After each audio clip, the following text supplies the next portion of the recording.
എന്താ എന്താ ഈർക്കിൽ എന്നാക്കി പോയോ? നിന്റെ മോൻ പറഞ്ഞു നീ കേട്ടോ? ഇവിടെ ഇരുന്ന് കുശുശുത്ത് അടുക്കളയിരിക്കുന്ന ഞാൻ എങ്ങനെ ഇതൊക്കെ കേൾക്കുന്നേ? ഉണ്ണികൃഷ്ണൻ നാളെ മുതൽ എന്റെ കൂടെ പാടത്ത് പണിക്ക് വരണമെന്ന്. ആ ഇതാ ഇപ്പൊ നന്നായേ. ബി.എഡുകാരൻ പാടത്തിറങ്ങി പണിയെടുക്കുന്ന കാണാൻ നല്ല രസമായിരിക്കും. നാട്ടുകാരെ കൊണ്ട് പറയിച്ച് അടങ്ങുന്നാടാ. പിന്നെ ഞാൻ എന്ത് ചെയ്യണമെന്നാ? ഉദ്യോഗം തേണ്ടി അടക്കാൻ ഇനി എന്നെ കൊണ്ട് വയ്യ. ഇതാണ് ഇപ്പോഴത്തെ ചെറുപ്പക്കാരുടെ കുഴപ്പം. ഒരു കാര്യം നേടിയെടുക്കാനുള്ള ആത്മധൈര്യം ഇല്ല. എന്നെ ഒരു കൃഷിക്കാരനാക്കാനായിരുന്നെങ്കിൽ ഞാൻ ഈ പാടം വിറ്റ് പഠിക്കണമായിരുന്നു. കൃഷിക്കാരനാണെന്ന് പറഞ്ഞ കൂട്ടിയല്ലേ ദമയന്തിയ കമലാക്ഷി വേറെ ആമ്പിള്ളേർക്ക് കെട്ടിച്ചു കൊടുക്കും. അതല്ലതാ അവിടെ ആലോചനക്കാരതല്ല. നീയാണോടാ അവന് ബുദ്ധി ഉപദേശിച്ചു കൊടുക്കുന്നത്? അയ്യോ അല്ല, എന്റെ ശക്തി അനുസരിച്ച് ഞാൻ പിന്തിരിപ്പിച്ചിട്ടേ ഉള്ളൂ.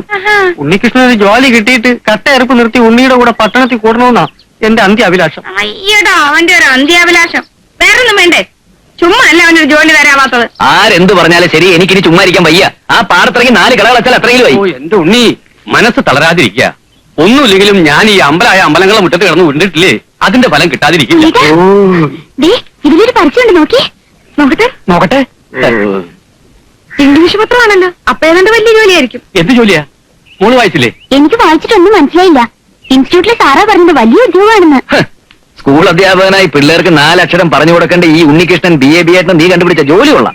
പുറത്ത് പറയാൻ കൊള്ളാത്ത പണിയാണോ? എന്താന്ന് വെച്ചാ ഒന്ന് തെളിച്ചു പറ എന്റെ ഉണ്ണി. ഉദ്യോഗ പേര് കേട്ട് ആരും ഞെട്ടരുത്. പ്രൈവറ്റ് ഡിറ്റക്റ്റീവ് എന്ന് വെച്ചാൽ എന്താ ഉണ്ണി? ഞാൻ പറയാം. CBI ക്രൈംബ്രാഞ്ച് എന്നൊക്കെ പറയുന്ന പോലെ പ്രൈവറ്റ് ആയിട്ട് പ്രവർത്തിക്കുന്ന കുറ്റാന്വേഷകരാണ് ഡിറ്റക്ടീവ്സ്. ഉള്ളതാണോടാ? ട്യൂട്ടോറിയൽ കോളേജിലാ പഠിക്കുന്നെങ്കിൽ അവർക്ക് വിവരമുണ്ട്. അല്ല, പ്രൈവറ്റ് ആയിട്ട് അങ്ങനെ ഒരു പോലീസ് വകുപ്പ് ഉണ്ടെങ്കിൽ തരക്കടില്ലല്ലോ. എന്താ പരസ്യത്തിൽ പറഞ്ഞേക്കണേ? സീക്രട്ട് ഫയൽസ് പ്രൈവറ്റ് ലിമിറ്റഡ് എന്ന പേരിൽ ബോംബെ കേന്ദ്രമാക്കി പ്രവർത്തിക്കുന്ന പ്രൈവറ്റ് ഡിറ്റക്റ്റീവ് ഏജൻസിയുടെ കേരളത്തിലെ ബ്രാഞ്ചിലേക്ക് ഡിറ്റക്റ്റീവായി ജോലി നോക്കാൻ സ്മാർട്ട് ആയിട്ടുള്ള ചെറുപ്പക്കാരെ ആവശ്യമുണ്ട്. ഇത് നല്ല ജോലിയാണ് ചേട്ടൻ അറിയാൻ വയ്യാഞ്ഞിട്ടാ. വലിയ വലിയ കേസുകളിൽ സർക്കാർ പോലീസിനെ സഹായിക്കുന്നത് പോലും ഈ പ്രൈവറ്റ് ഡിറ്റക്റ്റീവ്സാ. ഇത്ര വിശദമായിട്ട് പറയാൻ കഴിഞ്ഞ ജന്മത്തിൽ നിനക്കെന്താ CID പണിയായിരുന്നോ? ഞാനൊരു വനിതാ മാസികയിൽ വായിച്ചതാ. വൻ നഗരങ്ങളിൽ സ്ത്രീകൾ പോലും ജോലി ചെയ്യുന്നുണ്ട്. പിന്നെന്താ, കുറച്ച് ധൈര്യമുള്ളവർക്ക് ഈ പണി പറ്റും. പരസ്യം വായിച്ച് ചിരിച്ചതിന്റെ അർത്ഥം ഇപ്പോഴല്ലേ എനിക്ക് പിടികിട്ടിയത്. ഇൻസ്റ്റിറ്റ്യൂട്ടിലെ സാറും പറഞ്ഞു കിട്ടിയ നല്ല പണിയാണെന്ന്. പിന്നെ ഉണ്ണേറ്റിന് പേടിയാണെങ്കിൽ അപേക്ഷിക്കണ്ട. പേടിയോ? അയ്യേ കഷ്ടം. ഇനി ഒരു സ്കൂൾ അധ്യാപകനാകണ്ട ഞാനൊരു CID ആയ ഈ നാട്ടുകാരനെ കളിയാക്കില്ലേ? പിന്നെ നാട്ടുകാർക്ക് നിന്നെ കളിയാക്കാനല്ലേ നേരം. പോണ അവിടുന്ന്. വെറുതെ തടസ്സം പറയാതെ ഉണ്ണേട്ടാ. ഇനി കൂടുതലൊന്നും ആലോചിക്കണ്ട. നിനക്ക് ഈ പണി മതി. രാഷ്ട്രീയക്കാരും മിനിറ്റ് സ്ഥലം മാറ്റി തട്ടിരസിക്കുന്ന സർക്കാർ പോലീസിനേക്കാളും ഭേദമല്ലേ ഈ പ്രൈവറ്റ് പോലീസ്? 4 ആളെ മുഖത്ത് നോക്കി പറയാൻ നല്ല അന്തസ്സുള്ള പണിയാ. എന്നാ പിന്നെ രാഹുകാലത്തിന് മുമ്പ് അപേക്ഷ അയക്കാൻ നോക്കുമോനെ. നിങ്ങളൊക്കെ എന്തറിഞ്ഞിട്ടായി പറയുന്നത്? വേറെ ഒരു പണിയും കിട്ടാത്തവർക്ക് വച്ച് നീട്ടുന്ന ജോലിയൊന്നും അല്ല ഈ CID പണി. ഇന്റർവ്യൂവിന് വിളിക്കുമെന്ന് എന്നെ കണ്ടറിയണം. ഇനി പലവാ വിളിച്ചാൽ തന്നെ ശരിക്കും പ്രിപ്പയർ ചെയ്തിട്ട് അറ്റൻഡ് ചെയ്യാൻ നോക്കൂ. അതൊക്കെ വലിയ ചെലവുള്ള പണിയാണമേ. ഉണ്ണീഷ, യൂറിയ മേടിക്കാൻ വെച്ചിരുന്ന കാശ് വരെ ചെലവാക്കിയാ ഞാൻ നിന്നൊരു BA ഇനി ഒരു പ്രൈവറ്റ് പോലീസ് ആകാൻ ശേഷിക്കുന്ന പാഠം കൂടി വെക്കാൻ ഞാൻ ഒരുക്കാം. അയക്കണ മോനെ. ആപ്ലിക്കേഷൻ അയക്കും ചേട്ടാ. അല്ല പാഠം വേണ്ട. എനിക്ക് സമ്മത.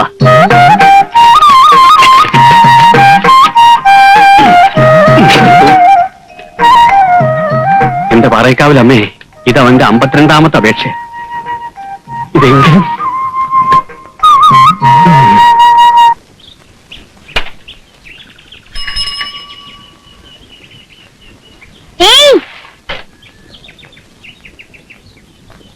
പത്മാലയത്തിൽ ഉണ്ണികൃഷ്ണൻ BA കത്തുണ്ടോ? ഇല്ല.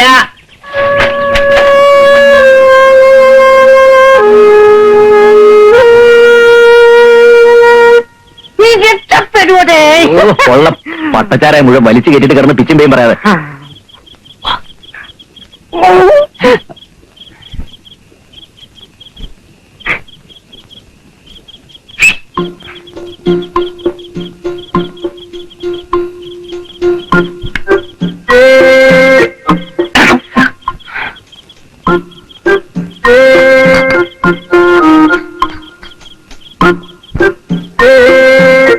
നീ ഇവിടെ തന്നെ നിന്നോണം. ആരെങ്കിലും വന്ന് സിഗിൽ നിന്നാ മതി. ആരെങ്കിലും വന്നാൽ ഞാൻ എന്ത് ചെയ്യും? സിഗിൽ തരണമെന്ന് പറഞ്ഞിട്ടോ പട്ടി. തരാം.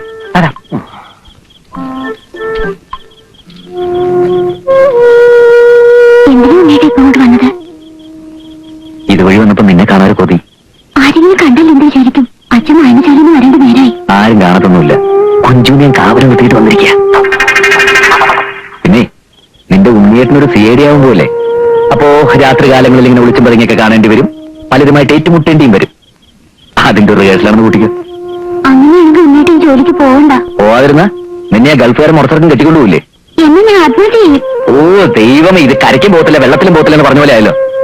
വഴക്ക് പറയത്തില്ലെന്ന് പാറേക്കാവിൽ ഭഗവതി പിടിച്ച് സത്യം ചെയ്താൽ മറന്നു. അയ്യോ, ഇത് വഴക്കാണത്. അറിയാതെ ഞാനൊരു പഴഞ്ചൊല്ലി പറഞ്ഞു പോയതല്ലേ.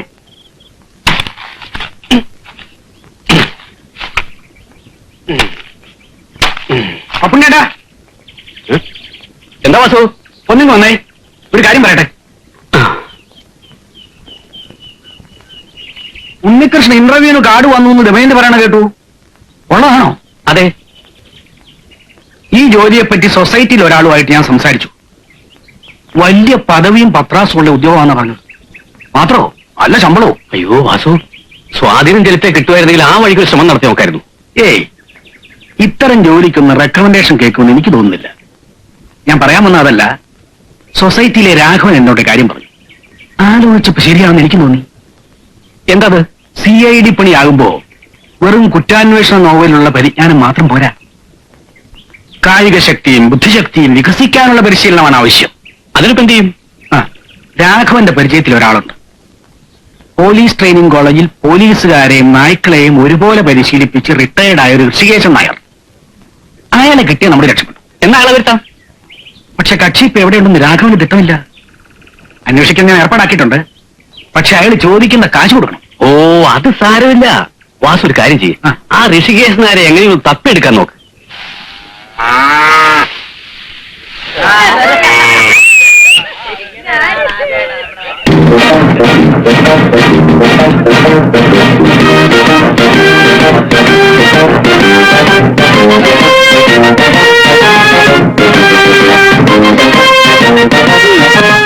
പപ്പുണ്ടില്ലേ?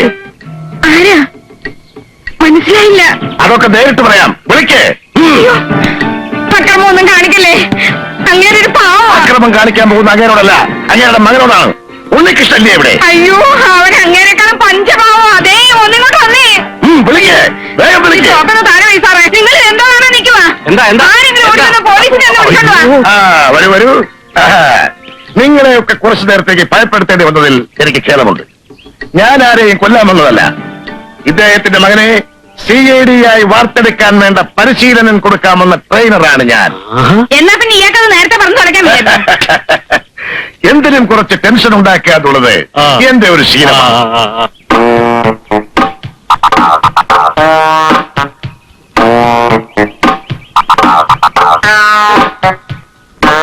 സൊസൈറ്റിയിലെ രാഘവൻ പറഞ്ഞ ആൾ തന്നെയല്ലേ?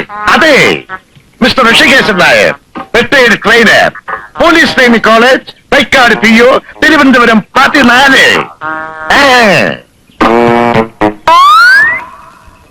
ഇനി എല്ലാവരും പൊക്കോളൂ. ഇദ്ദേഹം കുറച്ചു ദിവസം ഇവിടെ ഉണ്ടാവും.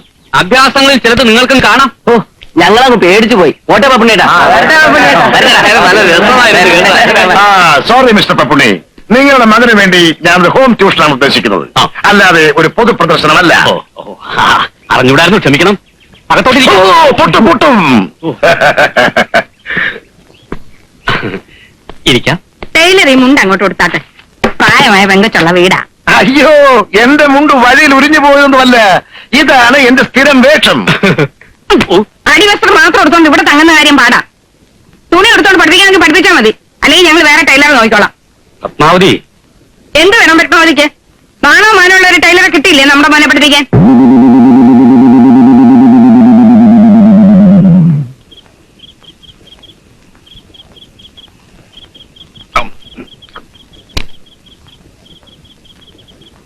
ഈ പോലീസുകാർക്കും നായ്ക്കൾക്കും അല്ലാതെ ചേട്ടൻ വേറെ ആർക്കൊക്കെ ട്രെയിനിങ് കൊടുത്തിട്ടുണ്ട്? അയ്യോ, അതൊക്കെ ഇപ്പൊ എങ്ങനെ ഓർത്തിരിക്കാനാ? ഒരുപാട് എണ്ണത്തിനെ പരിശീലിപ്പിച്ച് അയച്ചു. രാജീവ് കേസിലെ ശിവരസൻ എന്റെ അടുത്ത് പരിശീലനത്തിന് വന്നതാ. ദൈവാധീനം കൊണ്ട് അന്ന് ഞാൻ ശബരിമലയിൽ കട നടത്തുകയായിരുന്നു. അതുകൊണ്ട് നടന്നില്ല. കടയോ? കടയല്ല, കളരി. ഇപ്പോഴത്തെ SI-മാരെയും സർക്കിൾമാരെയും എന്തിനധികം IG വരെ പരിശീലിപ്പിച്ച് ഇദ്ദേഹം അല്ലടാ. ഈ പോലീസ് ട്രെയിനിങ് കോളേജിൽ ചേട്ടൻ എത്ര വർഷം ഉണ്ടായിരുന്നു? എന്റെ 10ാമത്തെ വയസ്സിൽ ഞാനവിടെ ജോലി ചെയ്തതാ. അത്ര ചെറുപ്പത്തിൽ സർക്കാർ ജോലി കിട്ടുമോ? എന്റെ അച്ഛൻ പോലീസ് ട്രെയിനിങ് കോളേജിൽ കാന്റീനിലെ ഒരു ജീവനക്കാരനായിരുന്നു. അച്ഛനെ കാണാനും രുചിയുള്ള ആഹാരം കഴിക്കാനും വേണ്ടി ഞാനിന്ന് അവിടെ പോവും. അപ്പോഴൊക്കെ പോലീസുകാർക്ക് ട്രെയിനിങ് കൊടുക്കുന്നത് ഞാൻ നോക്കി നിൽക്കും. അന്ന് എന്റെ ഒരു ആഗ്രഹമായിരുന്നു വലുതാകുമ്പോൾ ഒരു ട്രെയിനർ ആകണമെന്ന്. ഗുരുവായൂരപ്പന്റെ കൃപ കൊണ്ട് അതേതായാലും സാധിച്ചു. പക്ഷേ ഒരു ദോഷം പറ്റി. കാന്റീനിലെ ആഹാരം സ്ഥിരമായി കഴിച്ച് കഴിച്ച് ഭക്ഷണത്തിനുള്ള താല്പര്യം അങ്ങ് പോയി.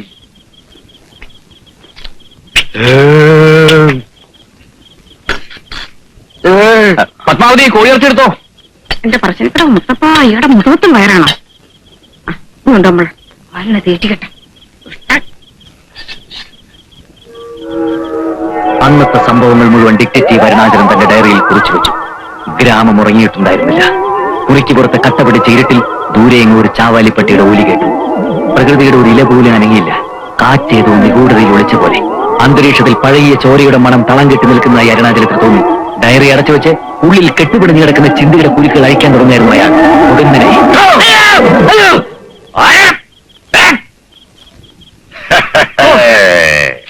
നിങ്ങളായിരുന്നോ? പേടി കാണുമെന്നറിയാമായിരുന്നു. അതിന്റെ അളവ് പരിശോധിക്കുകയായിരുന്നു ഞാൻ. വളരെ കൂടുതലാണ്. ഓ, രാത്രി ഡിറ്റക്റ്റീവ് നോവല് വായിക്കുമ്പോ ഇങ്ങനെ പേടിപ്പിച്ച് ആരായാലും പേടിച്ചു പോയില്ലേ? ശരി, പുറത്തേക്ക് വന്നോളൂ. വളരെ പ്രധാനപ്പെട്ട ഒരു വിദ്യ ഇപ്പൊ തന്നെ ഞാൻ പഠിപ്പിച്ചേക്കാം.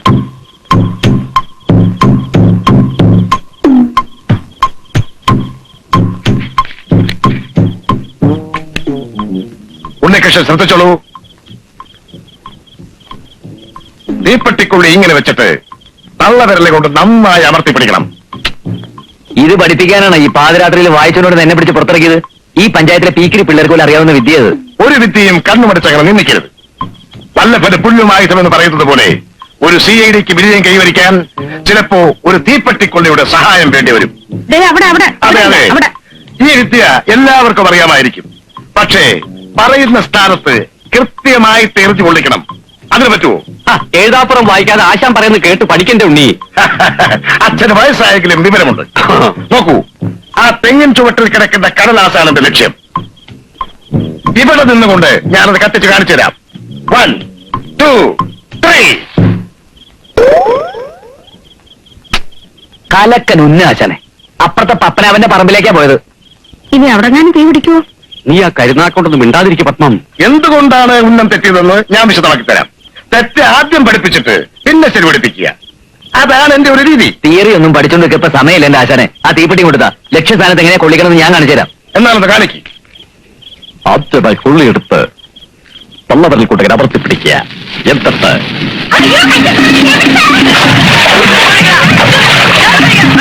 എന്റെ മുത്തപ്പ, കൃഷികാശൻ നായർ അറിഞ്ഞ കൊള്ളി പത്മനാഭന്റെ വൈക്കത്തുറവിലാണല്ലോ ചെന്ന് വേണ്ടത്. നാട്ടുകാരോട് നമ്മളിനി എന്ത് സമാധാനം പറയാൻ എന്റെ ഉണ്ണികൃഷ്ണ? ആ തീയുടെ ഉത്തരവാദിത്വം നമ്മൾ ഏറ്റെടുക്കണോ അതോ മന്ത്രിമാരെ നിഷേധിക്കണോ? എന്തിനും ഞാൻ തയ്യാർ. ഏറ്റെടുത്ത കുഴപ്പമാണെന്താ? ശാസ്ത്രീയമായിട്ട് അടിവശമില്ലാത്ത വെറും കർഷക തൊഴിലാളികൾ അവര്. ഇടിക്കൊരു മയം ഉണ്ടാവില്ല. അയ്യോ, എന്നാത് വേണ്ട, നിഷേധിക്കാം. പെരയിലോട്ട് തീ പിടിക്കുന്നതിന് ചെന്ന് കെടുത്താൻ നോക്ക്. ഞാൻ ഒറ്റയ്ക്കോ? ഉണ്ണി കൂടെ വാ. നീയും കൂടെ നോടി ചെല്ലേണ്ട ഉണ്ണികൃഷ്ണ. തീപ്പെട്ടിക്കുള്ളിക്ക് ശക്തിയുണ്ടെന്ന് ഇപ്പൊ മനസ്സിലായി. ഓ, പെറുപോട് പോ. ഗണപതിക്ക് വെച്ചതിന്റെ കാക്ക കൊണ്ടുപോയല്ലോ.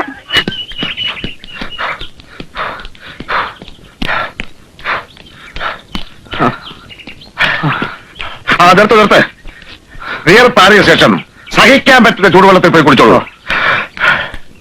ഉമ്മക്കുട്ടി, ഒരു ഗ്ലാസ് വെള്ളം എടുത്തോളൂ. വന്നോ ചൊറിയുമ്പോഴും. എങ്ങോട്ട് പോന്നു? ആ മുതുക്കന്റെ ഉമ്മക്കുട്ടി എന്നുള്ള വിളി കേട്ടപ്പോ പെണ്ണിന്റെ മനസ്സങ്ങ് അലിഞ്ഞു പോയോ? ദേ ഒരു കാര്യം ഞാൻ പറഞ്ഞേക്കാം, തലമറന്ന് എന്നെ തേക്കണ്ട. ഈ അമ്മയ്ക്ക് എന്താ? ഒന്നുമില്ലെങ്കിലും ചേട്ടനെ പഠിപ്പിക്കാൻ വന്ന ആളല്ലേ, അതുകൊണ്ട് ഞാൻ നല്ല മുഖം കാണിക്കുന്നത്. നീ നിന്റെ നല്ല മുഖം കൊണ്ട് ഇവിടെ നിന്ന് നിന്നേച്ചാ മതി. ആ വായി നോക്കിയിട്ട് ഏഴ് അയലത്ത് പോലും കണ്ടുപോകരുത്. ഇതുണ്ടോ?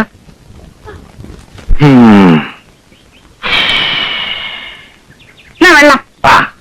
ഉമ്മ എന്ത്? ഇയാൾക്ക് വെള്ളമല്ലേ വേണ്ടത്, കുടിച്ചാട്ടെ.